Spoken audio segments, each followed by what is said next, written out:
Hello friends, welcome to Miss Educator online platform. आज से हम एक बायोलॉजी का एक प्रीवियस ईयर क्वेश्चंस का एक छोटा सा सीरीज़ स्टार्ट करेंगे, जिसमें हम कुछ क्वेश्चंस को सॉल्व कराएंगे जो प्रीवियस ईयर पेपर में पूछे जा चुके हैं, और एक क्वेश्चन से हम और सारे क्वेश्चंस को याद कर सकते हैं। ठीक है, तो जो आपके आने वाले एग्ज़ाम में आपकी बहुत हेल्प करेगी इस समय टीजीटी, पीजीटी और एलटी। ठीक, किसी भी बायोलॉजी के किसी भी एग्ज़ाम में आपकी बहुत हेल्प करेगी। ठीक, तो आज से हम ये सेशन स्टार्ट करते हैं। तो हमारा सीरीज़ नंबर 1 है और इसमें पहला क्वेश्चन है हमारा, क्रोमैटिन में उपस्थित होता है। Chromatin contains DNA and RNA, पहला ऑप्शन है।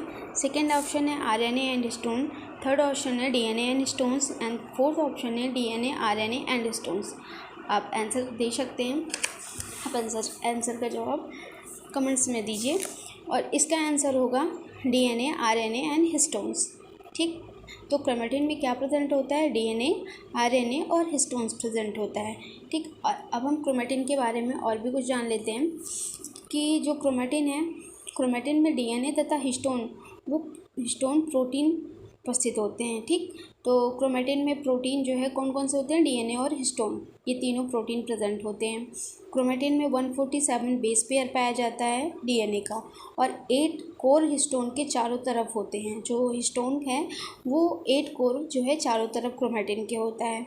ओके, और जो हमारा क्रोमोसोम होता है, जो हमारा क्रोमोसोम है वो किससे मिलकर बना होता है? मैट्रिक्स से और डीएनए से। ओके, ठीक, और फिर अब हम आते हैं नेक्स्ट क्वेश्चन पे। नेक्स्ट क्वेश्चन हमारा क्या है? In which of the following virus the flow of information is opposite, that is RNA to DNA. Question आपने समझ लिया। तो क्वेश्चन क्या है कि निम्न में से किस विषाणु में सूचना प्रवाह उल्टा अर्थात आरएनए से डीएनए की तरफ होता है? तो किस में होता है? तो ये ऑप्शन है आपके पास, TMB, HIV, reo virus, all of this. आप आंसर बताइए। तो इसका आंसर होगा हमारा एचआईवी। ठीक, एचआईवी होगा। तो जो एचआईवी है क्या है? वो हमारा वायरस है जो सूचना को, इसमें क्या होता है, सूचना का जो ट्रांसफॉर्मेशन होता है वो इन्फॉर्मेशन जो है आरएनए से डीएनए की तरफ होता है।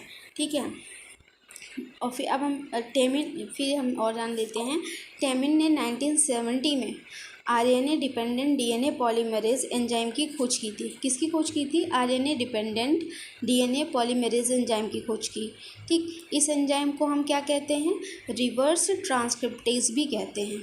ठीक है, रिवर्स ट्रांसक्रिप्टेज एंजाइम किसे कहते हैं? RNA dependent DNA polymerase enzyme. Okay, ठीक है, और यह आरएनए से डीएनए का संश्लेषण का नियमन करता है। ठीक, समझ में आ गया ना? ओके, फिर अब हम नेक्स्ट क्वेश्चन पे चलते हैं। ठीक, तो हमारा नेक्स्ट क्वेश्चन क्या है? विच of the following enzyme in Griffiths experiment does not affect transformation. ठीक है, तो क्वेश्चन समझ लिए। सॉरी, थर्ड क्वेश्चन क्या है? निम्न में से कौन सा एंजाइम ग्रिफिथ प्रयोग में रूपांतरण को प्रभावित नहीं करता है? तो ऑप्शंस हमारे पास क्या हैं? Proteases, RNases, DNases, and both of A and B. Option का आप आंसर दीजिए।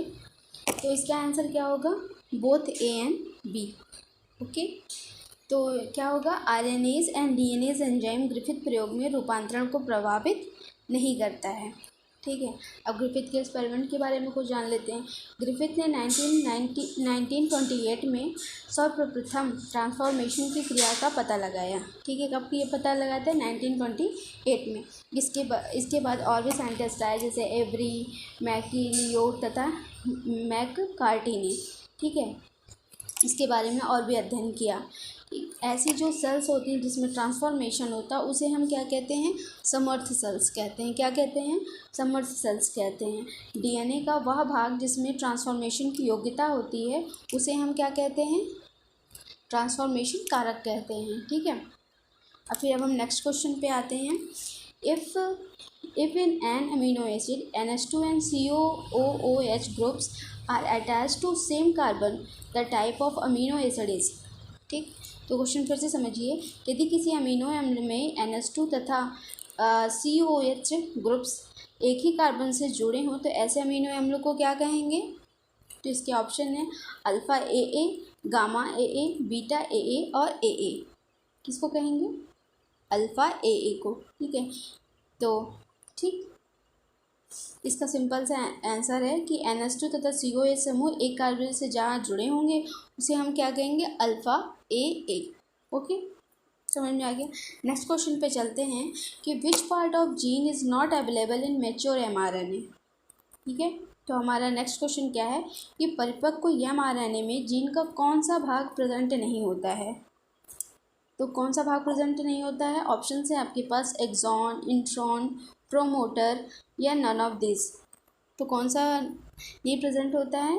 इंट्रॉन नहीं प्रेजेंट होता है। ठीक है, तो अब हम जानेंगे कि क्या यूकैरियोटिक सेल में प्रोटीन अणुओं के संश्लेषण की संकेत सूचना वाले जीन जो होते हैं वो स्प्लिट जीन होते हैं। कौन से जीन होते हैं? Split gene.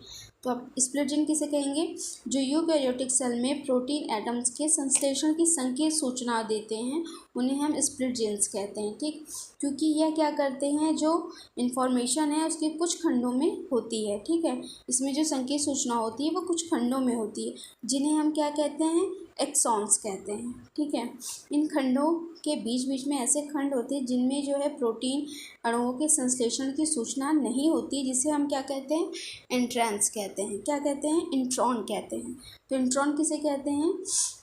जो एक्सॉन के बीच बीच में कुछ खंड होते हैं उनमें प्रोटीन अणुओं का संश्लेषण की सूचना नहीं होती है, इसे हम क्या कहते हैं? इंट्रॉन्स कहते हैं। आज के लिए बस इतना ही। अगर वीडियो आपको अच्छी लगे तो प्लीज़ लाइक एंड सब्सक्राइब।